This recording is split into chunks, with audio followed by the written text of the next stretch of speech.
Hey guys, what's going on? John here from What's Spinning, here tonight to chat about this new Cattle Decapitation album, Death Atlas. Cattle Decapitation are a San Diego-based death metal and grindcore band, and since the early 2000s, they've absolutely pushed the button and took the death metal and grindcore and deathgrind and technical death metal genres and put them completely over the top as if they weren't already there. And for a while, I'll be honest, I wasn't really feeling it from them. Their early albums like To Serve Man, I thought were kind of alright. They were technically dazzling at times, but they were just so faceless. But around the time of Karma, Bloody Karma, and Humanure, I finally started getting around to understanding Cattle Decapitation's style a little bit more. They turned up all the notches and made something completely different. There were over-the-top lyrics, guttural groans and shrieks, and just a nasty attitude as well. And then I got actually really bored of them again for a while. I really wasn't into the Killing Floor at all. But around Monolith of Inhumanity, I finally really got on track with Cattle Decapitation. This was the blast of adrenaline that I needed that year. It was technically appealing on all fronts, but Cattle Decapitation started to bring in this over-the-top personality that brought out their human side just enough. And I'm gonna just cut out and say it, their 2015 album, The Anthropocene Extinction, is a freaking great metal album.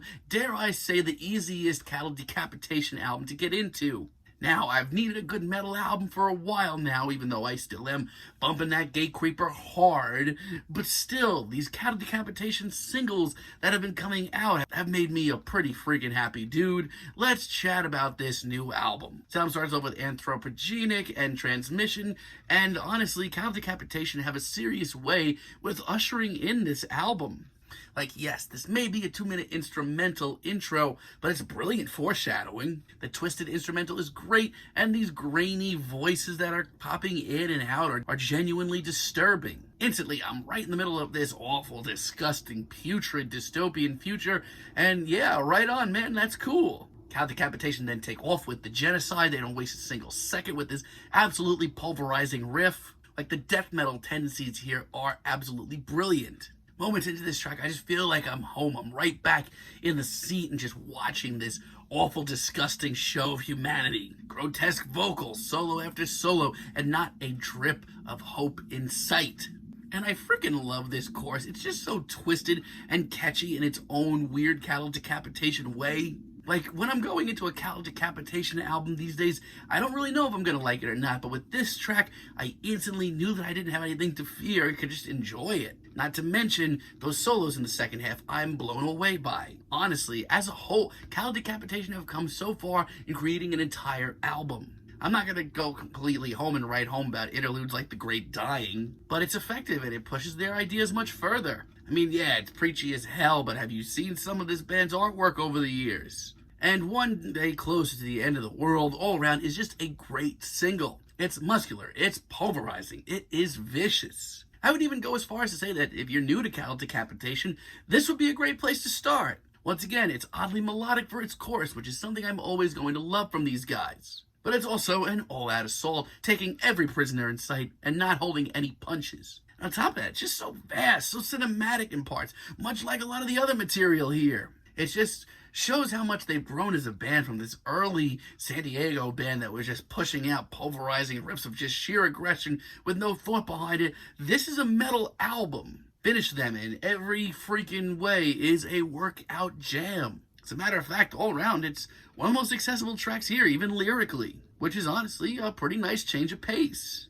Especially because nothing is taken away from this track. It's still brutal and in your face. It's actually a really great risk for Cattle Decapitation, and guess freaking what? When things really go off in the second half and Cattle Decapitation go right back to sounding like themselves, the results is exciting and seriously worth the wait. I just freaking love tracks like Time's Cruel Curtain.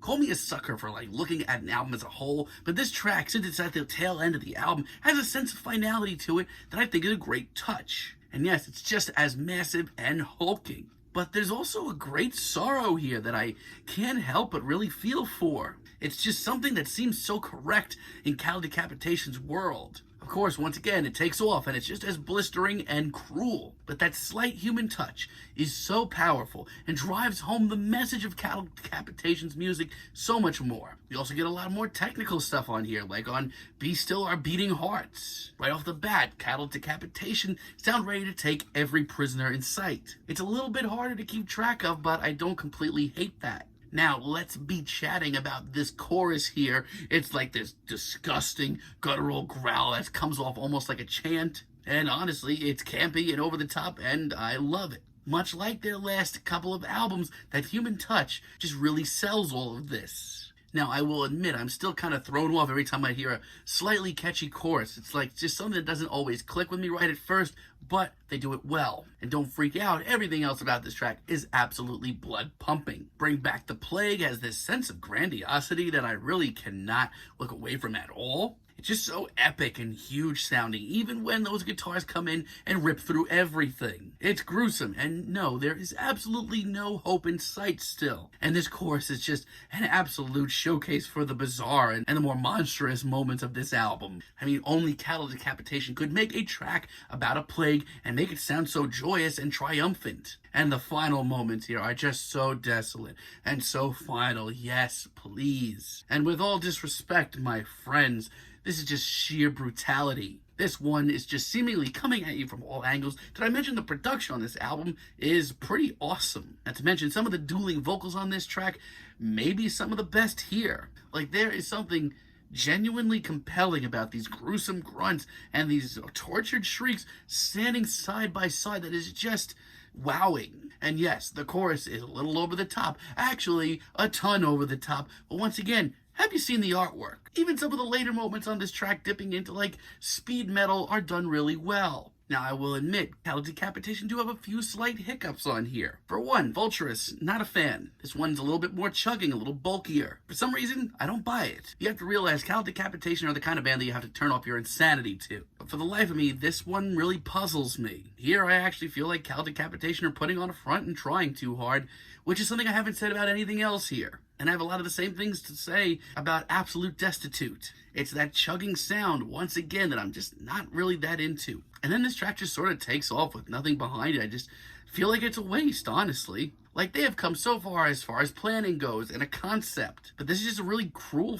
flashback to their early days where I felt like the band was very directionless. I will say this, though. It's not the worst track here because the second half is much more calculating, much more focused, and I can actually find some things to enjoy. And with all the great interludes here, the Great Dying too is just a waste of time. But I digress.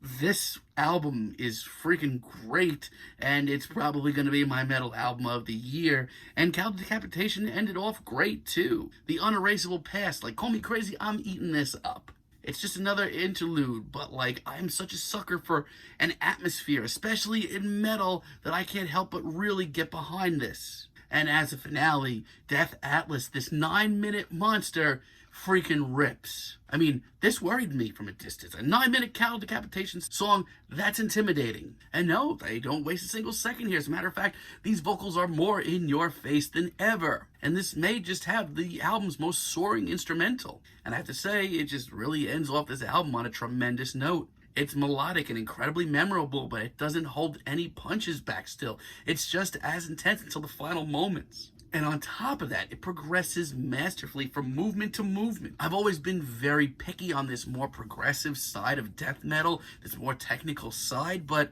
this is genius. This album has been pummeling, but it's done in such a cinematic and epic way, and they just build it up so well with these great interludes and atmosphere and great production. Hell yeah, I'm taking my hat off for this one. This album freaking rules. I'm feeling a light 9 on it. Probably going to be my metal album of the year, but let me know what you guys think down below. If you liked the video, be sure to give us a like, give us a subscribe, and let me know down below what you would like for me to chat about in the future. And until next time, have a great day, guys.